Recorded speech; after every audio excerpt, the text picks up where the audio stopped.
All right, so we're just cleaning up now.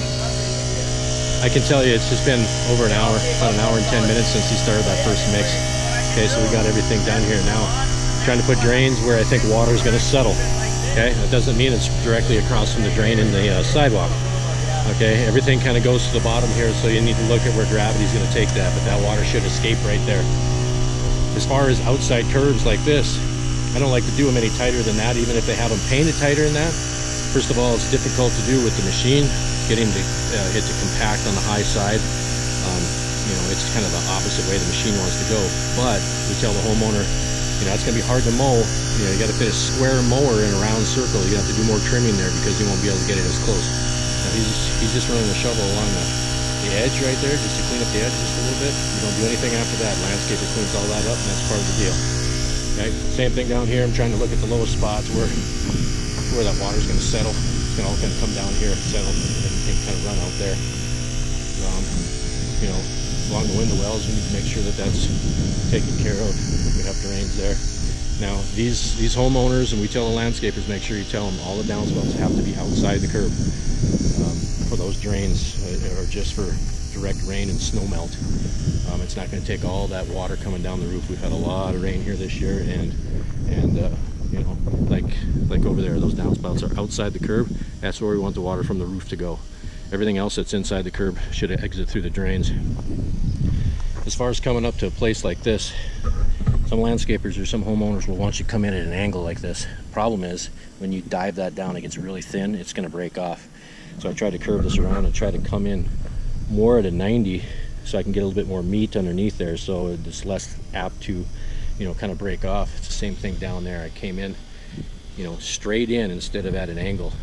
They're thinking about mowing, you know, you can kind of go in that way, you know, at an angle with mowing. You got to think of yourself and if that's going to break off, and if it does break off, they're going to want it fixed.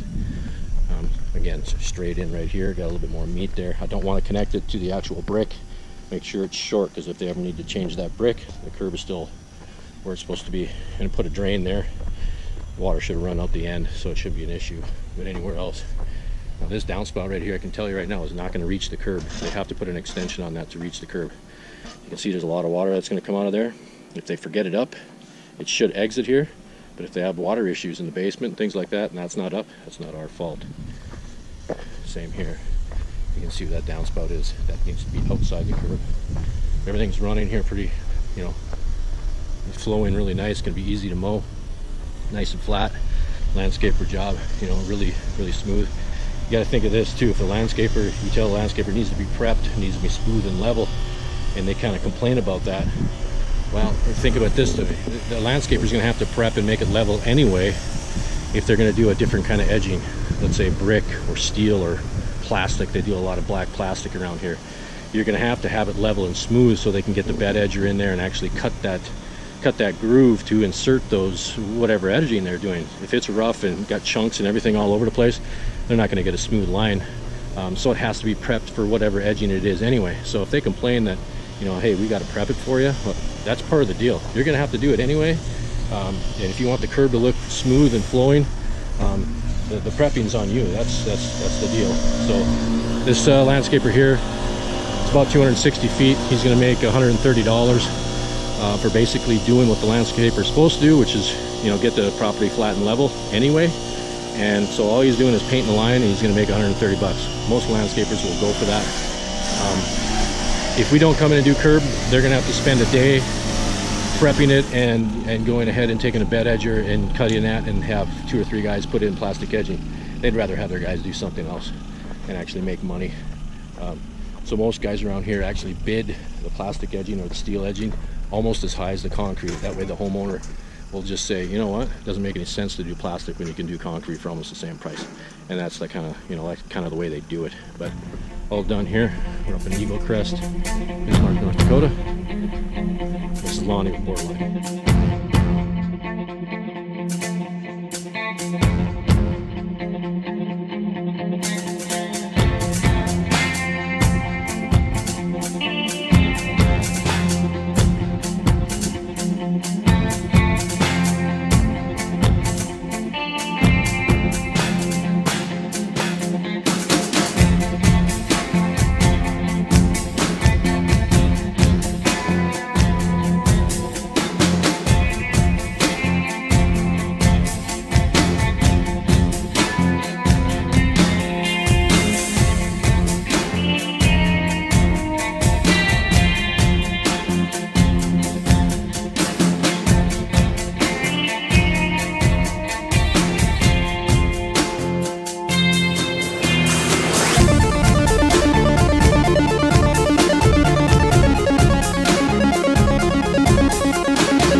Okay, with this next mix, I'm going to transition from an inside curve to an outside curve. Watch the body position. The body's going to be on the outside of the machine going around an inside curve. So like you're doing a tree ring, that's considered inside. So my body's going to be on the right side of the machine. When I start to transition to this spot right here, it's going into an outside curve. I need to switch my body and get it behind the handle so I can get pressure on the high side of the curve. Just check out the position as I go through this.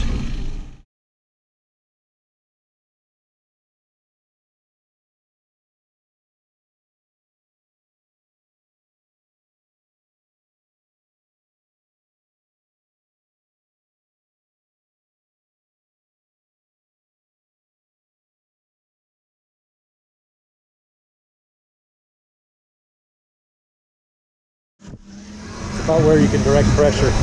That's a perfect mix. So okay, when I'm on an inside curve like this, meaning the high side is to the inside of the curve. Okay, I want pressure on the outside here because that's not where it's going to compact. Okay, I got plenty of compaction on that side. On an outside curve like this, you don't get compaction on the back side, so you got to direct your pressure down the handle so you can get the pressure on that side of the curve. This side is not going to have an issue because it's a pinch point.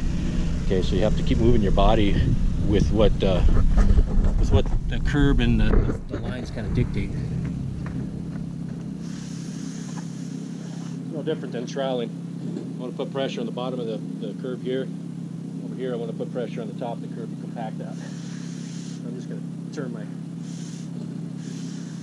hand in.